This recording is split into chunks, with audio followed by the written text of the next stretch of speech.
बादलों की ओट से सूरज निकलने वाला है, सफर अपना जारी रखो, वक्त बदलने वाला है। नमस्कार दोस्तों, आज के वीडियो में करेंगे हम 20 जून के सभी महत्वपूर्ण करंट अफेयर पे। देखिए आज की वीडियो में टोटल हम 10 मोस्ट इंपॉर्टेंट करंट अफेयर चर्चा करेंगे और साथ में इनसे जुड़े जितने भी स्पेशल फैक्ट हैं उन पर पूरी डिटेल में चर्चा करेंगे। और देखिए इस वीडियो के लास्ट में आपसे 5 क्वेश्चन पूछाएंगे, तो आपको इन पांचों प्रश्नों के जवाब देने हैं, तो शुरू से लास्ट तक वीडियो में बने रहिए। और देखिए इस वीडियो को पूरा देखने के बाद आप इसकी पीडीएफ फाइल भी डाउनलोड कर सकते हैं। और देखिए जो लोग नए वो चैनल को सब्सक्राइब जरूर कर लेंगे, साथ में बेल आइकॉन को प्रेस कर देंगे ताकि मेरे आने वाले सभी वीडियोस के नोटिफिकेशन आपको ऑटोमेटिक और सबसे पहले मिल जाए।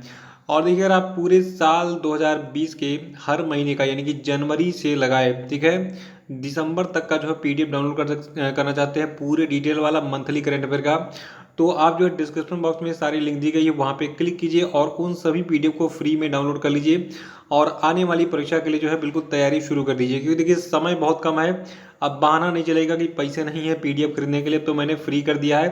पूरा 2020 का जितना भी पीडीएफ है सारा डाउनलोड करो पूरे 12 महीने का, और 12 महीने का जो पीडीएफ है उसको 12 तरीके से पढ़ो ताकि एग्जाम में जो है पूरा का पूरा डाटा याद रहे, ठीक है।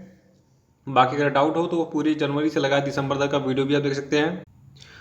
देखिए आज के करंट अफेयर का पहला प्रश्न है कि हाल ही में किस देश के पहले राष्ट्रपति के रूप में सेवा देने वाले राजनेता केनेथ कौंडा का निधन हो गया। देखिए केनेथ कौंडा जो है ये जाम्बिया के पहले राष्ट्रपति थे, ठीक है।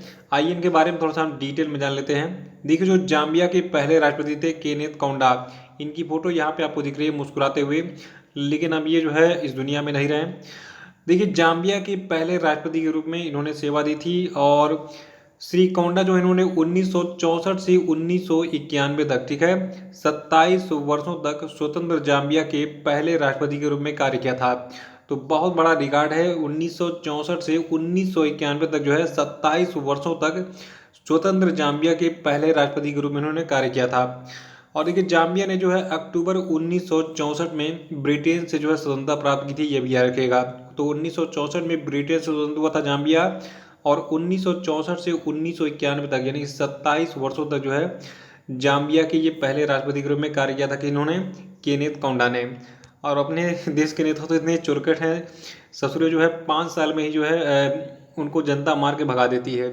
देखिए सबसे खास प्रदेश देखा जाए तो उत्तर प्रदेश है। यहाँ पर किसी की भी सरकार अभी तक रिपीट नहीं हुई है, मतलब 5 साल शासन करने के बाद जनता इनको लात मार के भगा देती है।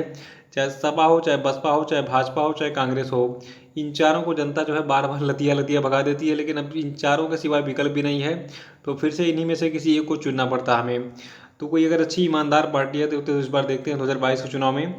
और अभी हमने बात किया था जाम्बिया के राष्ट्रपति के बारे में। देखिए जाम्बिया जो है इसके बारे में आज हम थोड़ा सा डिटेल में जानेंगे। देखिए जाम्बिया जो आपका अफ्रीका महाद्वीप में स्थित है, और ये आपका अफ्रीका का यहाँ पे कॉन्टिनेंट का पूरा मैप दिख रहा है।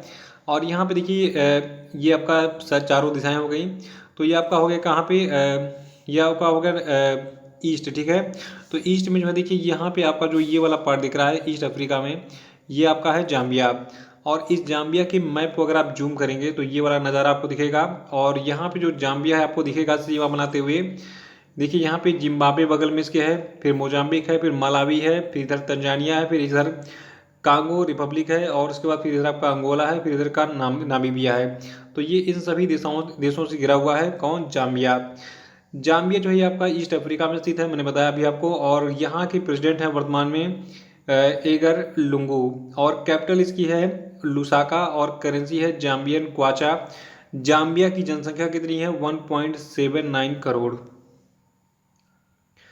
दूसरा प्रश्न कि राष्ट्रीय पठन दिवस यानी कि नेशनल रीडिंग डे कब मनाया जाता है। तो देखिए राष्ट्रीय पठन दिवस को मनाते हैं 19 जून को हर साल।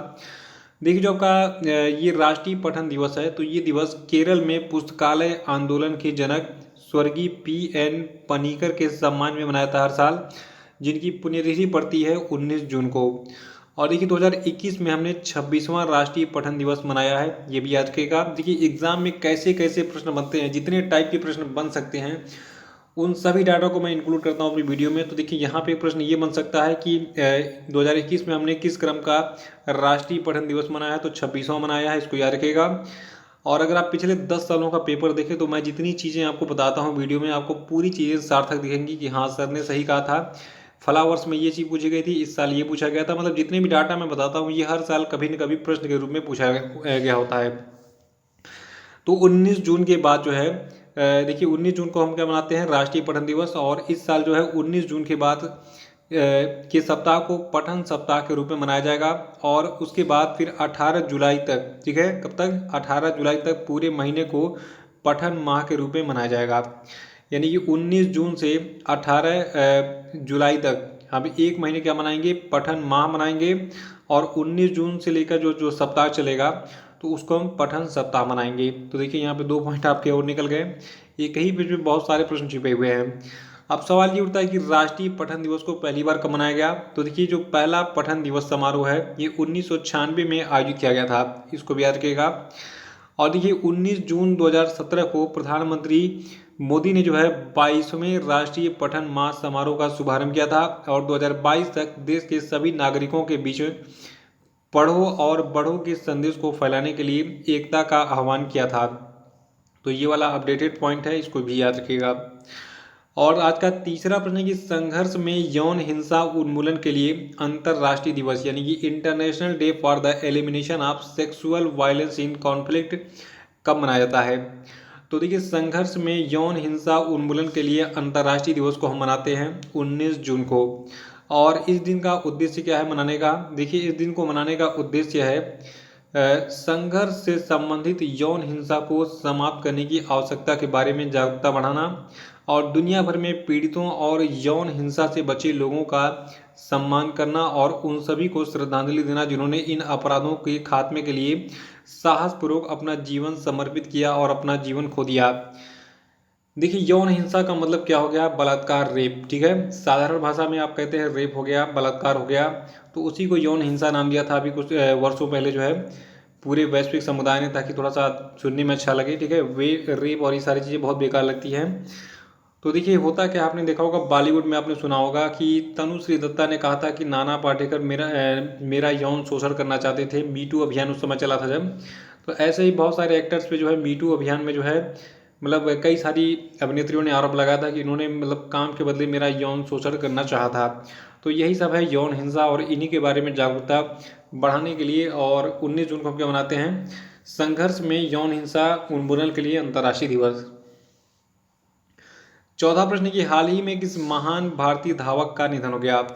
देखिए भारत के बहुत ही महान धावक थे जिन पर फिल्म भी आई थी, इनका नाम है मिल्खा सिंह। तो इनके बारे में आपने भाग फिल्म भी देखी होगी। तो उसमें देखिए वो फिल्म आप देख लीजिएगा एक बार, थोड़ा सा इनके बारे में आपको बहुत सारी चीज़ें पता चल जाएंगी। बाकी मैं एग्जाम से रिलेटेड सारे पॉइंट आपको एक पेज में दे रहा हूँ मिल्खा सिंह के बारे में। देखिए सबसे पहले हम बात करते हैं मिल्खा सिंह की। तो इनका जो एक कॉमन नेम था जिससे बुलाया जाता था इनको कहा जाता था फ्लाइंग सिख, ठीक है। तो फ्लाइंग सिख कहा जाता था मिल्खा सिंह को। और अब तक कोई भी ऐसा एग्जाम भारत में नहीं बचा है जिसमें ये प्रश्न ना पूछा गया हो कि निम्नलिखित में से किस भारतीय धावक को हम क्या कहते हैं, फ्लाइंग सिख। तो इनका नाम क्या है, मिल्खा सिंह। और देखिए पीटी ऊषा एक भारतीय एथलीट हैं, पीटी ऊषा, इनको भारत की उड़न तस्तरी कहा जाता है, ठीक है। क्या कहा जाता है, उड़न तस्तरी, पीटी ऊषा को। रेलवे का ये बहुत ही फेवरेट क्वेश्चन रहा है पिछले कई सारे वर्षों में, तो उसको भी साथ में भी याद रखिएगा। अभी हम बात कर रहे हैं मिल्खा सिंह की। देखिए मिल्खा सिंह जो है कि मृत्यु अभी हाल ही में 18 जून 2021 को चंडीगढ़ में हुई है। मिल्खा सिंह जो है ये पैदा हुए थे 20 नवंबर 1929 को गोविंदपुरा पाकिस्तान में। और इनकी एक किताब आई थी The Race of My Life. तो ये जो मैंने 4 पॉइंट बताए हैं ये 4 याद रखिएगा, ये च्यवनप्राश का काम करेंगे, अंदर से स्ट्रांग बनाएंगे आपको। देखिए मिल्खा सिंह को फ्लाइंग सिख कहा जाता था। पैदा कहाँ पे हुए थे पैदा हुए थे ये पाकिस्तान के गोविंदपुरा में 1929 में 20 नवंबर को। और 18 जून को चंडीगढ़ में इनकी मृत्यु हो गई है। इनसे संबंधित किताब क्या है, The Race of My Life. देखिए मिल्खा सिंह के बारे में जो सबसे खास बात है जो आपने फिल्म में देखी होगी भाग मिल्खा भाग में, देखिए मिल्खा सिंह ने एशियाई खेलों में भारत के लिए 4 स्वर्ण पदक जीते थे। 1958 टोक्यो एशियाड में 200 मीटर में और 400 मीटर में जो है इन्होंने दौड़ जीती थी। और इसके बाद 1962 के जकार्ता एशियाड में 400 मीटर और 4 गुणे 400 मीटर रिले दौड़ का स्वर्ण पदक इन्होंने जीता था। 1960 में रोम ओलंपिक में 400 मीटर फाइनल में करीब चौथे स्थान पर रहने के कारण जो है ये ओलंपिक पदक से चूक गए थे, क्योंकि देखिए चौथे स्थान पर थे, पहले दूसरे और तीसरे को ही जो है पोजीशन मिलता है, लेकिन चौथा वाला बाहर हो जाता है। तो इनके बारे में शॉर्ट में डिटेल थी और काम भर के जो डिटेल है मैंने बता ही दिया है, कब कहाँ कैसे पैदा हुए, मतलब कहाँ पैदा हुए और एक इन्फॉर्मेशन यहाँ पे छूट रही है। देखिए मिल्खा सिंह क्या थे, पहले एक जो है आर्मी मैन हुआ करते थे, यानी कि सेना के जवान थे। ये आपने फिल्म में देखा होगा, इसलिए मैंने बताया नहीं। पांचवा प्रश्न की हाल ही में global sports brand Puma India ने किस पूर्व भारतीय क्रिकेटर के साथ साझेदारी की है? तो देखिए प्यूमा इंडिया ने भी हाल ही में युवराज सिंह के साथ जो है साझेदारी की है। देखिए युवराज सिंह पहले भी प्यूमा से जुड़े थे। अब इस एग्रीमेंट का विस्तार हुआ कि भैया तुम थोड़ा सा अब और भी कुछ अच्छा काम करो। पहले तुम जूता लेके हाथ में प्रचार करते थे कि भाई पहनो और दौड़ो, अब कुछ और करना है। और कौन सा नया काम मिला इनको?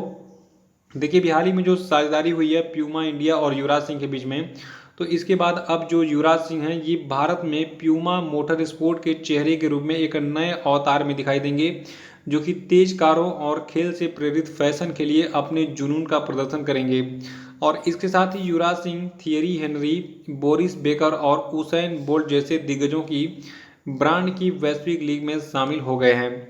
और कंपनी प्यूमा जो है इसके बारे में बता दूं आपको। देखिए प्यूमा के बारे में रेलवे में प्रश्न पूछा गया था कि प्यूमा जो है ये कहाँ की कंपनी है? तो देखिए ये जर्मन कंपनी है प्यूमा। ये स्पोर्ट्स के सामान बनाती है, जूते कपड़े जो भी है। तो प्यूमा जो है इसका हेडक्वार्टर आपका है जर्मनी के हेरो जेरोचर्ट में। और देखिए प्यूमा की स्थापना 1948 में हुई थी और इसके संस्थापक हैं रूडोल्फ डेसलर। और देखिए मैं आपको डेली अपडेट देता हूँ। देखिए जो सबसे बेस्ट इस समय जो टेस्ट सीरीज वगैरह चल रहे हैं वो आपको ग्रेडअप के चल रहे हैं। सबसे सस्ते भी हैं, टिकाऊ भी हैं। टिकाऊ मतलब ये है कि इसमें से जो है जितने भी मैंने चेक किया है सारी चीज़ें ऑथेंटिक है। मैं इसमें टेस्ट सीरीज में खुद वर्क कर रहा हूँ, सारे कंटेंट लगभग मेरे भी इसमें। और एक्सपर्ट के द्वारा आपको जो है यहाँ पे प्रोवाइड कराई जा रही हैं यूपीएससी आईएएस पीसीएस के लिए जो है क्लासेस। इनका सब्सक्रिप्शन चार्ज काफ़ी सस्ता है और सबसे सटीक है, ठीक है।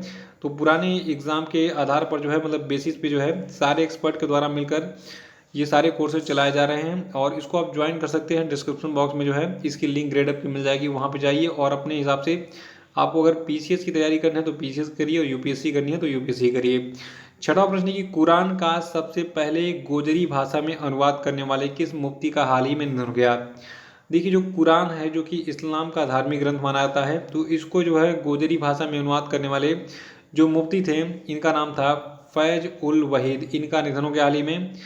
देखिए गोजरी भाषा के बारे में भी हम जानेंगे, गोजरी क्या होती है। देखिए सबसे पहले आपको बता दूं जो आपके फैज उल वहीद है इन्होंने सिराज उम मुनीरा, अहकाम ए मैयत और नमाज का मसाइल कुरान और हदीस रोशनी में सहित पुस्तकें भी लिखी थी। मतलब ये तीनों पुस्तकें इन्हीं की हैं। और जो ये भाषा है गोजरी भाषा, ये कहाँ बोली जाती है? देखिए गोजरी को गुर्जरी भी कहते हैं और इसे गुजारी गुजरी गोजारी गोजरी के नाम से जाना जाता है। और गुर्जरों और भारत पाकिस्तान और अफगानिस्तान की अन्य जनजातियों द्वारा जो है इस भाषा को जो है बोला जाता है। और ये इंडो आर्यन भाषा का एक हिस्सा है। जो गुर्जरी भाषा है इसका मुख्य रूप से प्रयोग कहाँ पे होता है भारत में? जम्मू कश्मीर में लोग बोलते हैं। गुर्जरी भाषा हिमाचल प्रदेश, हरियाणा, उत्तराखंड, राजस्थान, गुजरात, पंजाब, दिल्ली, भारत के अन्य हिस्सों में ये बोली जाती है। सातवां प्रश्न की हाल ही में किस कंपनी को डेटा क्लाउड कंपनी स्नोफ्लेक के द्वारा वर्ष के वैश्विक नवाचार भागीदार के रूप में मान्यता दी गई है? तो देखिए ये कंपनी आपकी है लार्सन एंड टूब्रो इन्फोटेक। याद रखिएगा हाल ही में जो कंपनी है लार्सन एंड टूब्रो इन्फोटेक, तो इसको जो है एक कंपनी है डाटा क्लाउड कंपनी, इसका नाम है स्नोफ्लेक। इसके द्वारा जो है वैश्विक नवाचार भागीदार के रूप में मान्यता दी गई है। और देखिए जो आपका LTI है यानी कि लार्सन एंड टूब्रो इन्फोटेक है, ये प्रतिष्ठित पहचान स्नोफ्लेक वर्चुअल पार्टनर समिट के दौरान इसको मिला है। आठवां प्रश्न की भारतीय उद्योग परिसंघ ने वित्त वर्ष 2021-22 में भारत के सकल घरेलू उत्पाद की दर को कितना रहने का उम्मीद जताया है? इसका आंसर मैं आपको बता देता हूँ, 9.5% होगा इसका उत्तर, ठीक है। तो भारतीय उद्योग परिसंघ यानी कि कॉन्फेडरेशन ऑफ इंडियन इंडस्ट्री ने कहा है कि वित्त वर्ष 2021-22 में भारत का सकल घरेलू उत्पाद का दर रहेगा 9.5%। और अगर आप वीडियो को लाइक करना भूल गए हैं तो उसको तुरंत फटाफट लाइक कीजिए, फिर हम आगे बढ़ते हैं। नौवां प्रश्न की वैश्विक शांति सूचकांक यानी कि ग्लोबल पीस इंडेक्स में भारत किस स्थान पर है? तो देखिए वैश्विक शांति सूचकांक 2021 में भारत 135वें स्थान पर है। और ये सूचकांक जो है जो आपका वैश्विक शांति सूचकांक यानी ग्लोबल पीस इंडेक्स है, तो आइए इसका थोड़ा सा हम पोस्टमार्टम कर लेते हैं ताकि एग्जाम में एक भी पॉइंट आपका ना छूटे। देखिए सबसे पहले आपको बता दूं कि वैश्विक शांति सूचकांक को 17 जून 2021 को जारी किया गया है और इसको जारी किया जाता है Institute for Economic and Peace के द्वारा। और आपको बता दूं जो आपका ये सूचकांक है वैश्विक शांति सूचकांक, तो ये इसका 15वां संस्करण जो इस साल जारी किया गया है। और इस साल इस सूचकांक का मुख्य विषय रखा गया है एक जटिल विश्व में शांति का मापन, यानी कि measuring piece in complex world. और देखिए वर्ष 2021 के इस सूचकांक में विश्व के कुल 163 स्वतंत्र देशों क्षेत्रों को उनके शांति के स्तर के अनुसार रैंकिंग दी गई है। आप अगर पुराने पेपर्स उठा के देखिए किसी भी एग्जाम का, तो आपको एक प्रश्न मिलेगा कि फला सूचकांक में कितने देशों को सम्मिलित किया गया। तो जो मुख्य मुख्य सूचकांक हैं जिनमें सारी मतलब देखिए जितनी चीज़ें एग्जाम में पूछी जा सकती हैं आपको सारा मिलेगा इस यूट्यूब चैनल पे, ठीक है, जो मेरे करंट अफेयर सेशन के दौरान बताया था है। तो याद रखिएगा जो आपका वैश्विक शांति सूचकांक है यानी कि ग्लोबल पीस इंडेक्स है, इसमें 163 देशों पर जो है एनालिसिस किया गया। और इसमें जो है विश्व की 99.7% जनसंख्या के शांति स्तर का मापन 23 गुणात्मक और मात्रात्मक संकेतों के आधार पर जो है किया जाता है। और देखिए इस साल के सूचकांक के परिणाम दर्शाते हैं कि विगत एक वर्ष के दौरान विश्व में शांति के स्तर में 0.07% की दर से सुधार हुआ है। और इस दौरान 87 देशों के शांति के स्तर में बढ़ोतरी, जबकि 73 देशों के शांति के स्तर में गिरावट दर्ज की गई है। और देखिए इस सूचकांक के अनुसार यूरोप विश्व का सर्वाधिक शांतिपूर्ण क्षेत्र है, जबकि मध्य पूर्व एवं उत्तरी अफ्रीका विश्व का सर्वाधिक अशांत क्षेत्र बना हुआ है। और देखिए वैश्विक शांति सूचकांक 2021 जो है इसके अनुसार जो आपका आइसलैंड है ये स्कोर 1.1 के देखिए इसको 1.1 का स्कोर मिला था, तो ये स्कोर 1.1 के साथ विश्व का सर्वाधिक शांतिमय देश है। इस चीज़ को बिल्कुल दिमाग में बिल्कुल भेजे में घुसा लीजिए कि वैश्विक शांति सूचकांक के अनुसार दुनिया का सबसे शांतिपूर्ण देश कौन सा है, आइसलैंड है, ठीक है। और इसके पश्चात शीर्ष शून्य शांतिमय देशों में न्यूजीलैंड दूसरे स्थान पर है, डेनमार्क तीसरे स्थान पर है, पुर्तगाल चौथे और स्लोवानिया 5वें स्थान पर है। तो ये टॉप 5 कंट्रीज हैं दुनिया के शांति वाले देश। और देखिए अब बात होती है कि अगर दुनिया का सबसे आसान देश कौन सा है, तो यहाँ पे अफगानिस्तान का नाम पहले आएगा। बहुत लोग जल्दीबाजी में पाकिस्तान से दुश्मनी निकालने के लिए पाकिस्तान पे टिक कर देते हैं। तो एग्ज़ाम में यार देखो दिमाग जज्बातों को काबू में रखा करो, ठीक है, एग्ज़ाम में जज्बाती ना बनो। यहाँ पे कान खोल के सुन लीजिए कि 163वें स्थान पर आपका अफगानिस्तान है ग्लोबल पीस इंडेक्स 2021 में, यानी कि दुनिया का सबसे आसान देश अफगानिस्तान है। और अफगानिस्तान के बाद यमन को 162वां, सीरिया को 161वां और दक्षिणी सूडान को 160वां और इराक को 159वां स्थान प्राप्त हुआ है ग्लोबल पीस इंडेक्स 2021 में। और देखिए इस सूचकांक में भारत को 135वां स्थान मिला है, ये 2.553 के स्कोर के साथ। कितने स्कोर के साथ? 2.553 के स्कोर के साथ भारत को 135वां स्थान है मिला है। देखिए इसके पहले यानी कि 2020 में भारत को 137वां स्थान मिला था, तो 2 अंकों का जो है मतलब यहाँ पे बदलाव हुआ है। देखिए भारत के पड़ोसी देशों में भूटान को 22वां स्थान मिला है, नेपाल को 85वां, बांग्लादेश को 91वां, श्रीलंका को 95वां तथा पाकिस्तान को 150वां स्थान मिला है ग्लोबल पीस इंडेक्स में। और 10वां प्रश्न की हाल ही में किस बैंक ने इंडस ईजी क्रेडिट लॉन्च किया? तो देखिए ये बैंक आपका है इंडस इंड बैंक, ठीक है। इंडस इंड बैंक ने इंडस ईजी क्रेडिट लॉन्च किया है। और देखिए अपने तरह का पहला प्रस्ताव है आपका ये इंडस ईजी क्रेडिट। ये पूरी तरीके से डिजिटल एंड टू एंड प्रक्रिया प्रदान करता है, जो कि भारत के सार्वजनिक डिजिटल बुनियादी ढांचे की शक्ति इंडिया स्टैक का एक पेपरलेस, बिना उपस्थिति और कैशलेस तरीके से व्यक्तिगत ऋण और क्रेडिट कार्ड प्रदान करने के लिए लाभ उठाता है। और देखिए इंडस इंड बैंक जो आपका है इसके सीईओ हैं सुमंत कथपालिया और मुख्यालय इसका पुणे में है। संस्थापक हैं एसपी हिंदुजा और स्थापना इसकी अप्रैल 1994 में मुंबई में हुई थी। तो ये थे आपके आज के सभी धुआंधार महत्वपूर्ण करंट अफेयर। और अब हम बात करेंगे आज के सभी क्वेश्चन अपडेट की। तो सभी लोग बिल्कुल एनर्जेटिक रूप से तैयार हो जाइए और पूरी एनर्जी के साथ कमेंट बॉक्स में उत्तर दिए। पहला प्रश्न आपके लिए कि सस्टेनेबल गैस्ट्रोनॉमी डे कब मनाता है? आंसर बताइए। दूसरा प्रश्न आपके लिए कि आर्टिस्टिक प्राइड डे कब मनाता है? उत्तर बताइए। और तीसरा कि हाल ही में किस राज्य सरकार ने वैदिक शिक्षा और संस्कार बोर्ड स्थापित करने की घोषणा की है? बताइए। चौथा कि हाल ही में किस 2 देशों ने ऐतिहासिक मुक्त व्यापार समझौते पर हस्ताक्षर किया है? बताइए। पांचवा कि किस देश ने दुनिया का पहला लकड़ी का उपग्रह लॉन्च करने की घोषणा की है? नाम बताइए। देखिए देश नहीं, यहाँ पे होना चाहिए प्रश्न में क्या यूरोपीय मतलब किस एजेंसी ने। तो इसका आंसर बताइए, किस देश की अंतरिक्ष एजेंसी ने जो है दुनिया का पहला लकड़ी का उपग्रह लॉन्च करने की घोषणा की है। और अब हम बात करेंगे कल के पूछे गए सभी क्वेश्चन अपडेट के सही उत्तरों की। देखिए का पहला प्रश्न है कि माइक्रोसॉफ्ट के नए अध्यक्ष कौन बने हैं। तो देखिए ये आपके सत्या नडेला जी हैं। और दूसरा प्रश्न था कि विश्व मरुस्थलीकरण और सूखा रोकथाम दिवस कब मनाता है। तो इसको हम 17 जून को मनाते हैं। और तीसरा था कि महाराष्ट्र सरकार ने कोविड-19 के कारण अनाथ हुए बच्चों के लिए कितने लाख रुपए की सहायता देने की घोषणा की है। तो ये अमाउंट आपका है 5 लाख रुपए। और चौथा था कि हाल ही में केंद्र सरकार ने 200 साल पुराने किस बोर्ड के पुनर्गठन के लंबित प्रस्ताव को मंजूरी प्रदान कर दी है। तो देखिए ये बोर्ड आपका है आयु निर्माण बोर्ड। और पांचवा था कि मई 2021 में थोक मुद्रास्फीति दर में कितने प्रतिशत की वृद्धि दर्ज की गई है। तो कुल 12.94% की वृद्धि दर्ज की गई है। तो आपको ये वीडियो कैसा लगा आज का कमेंट बॉक्स में जरूर बताइए और इसको लाइक करके फटाफट शेयर कर दीजिए। जय हिंद, जय भारत।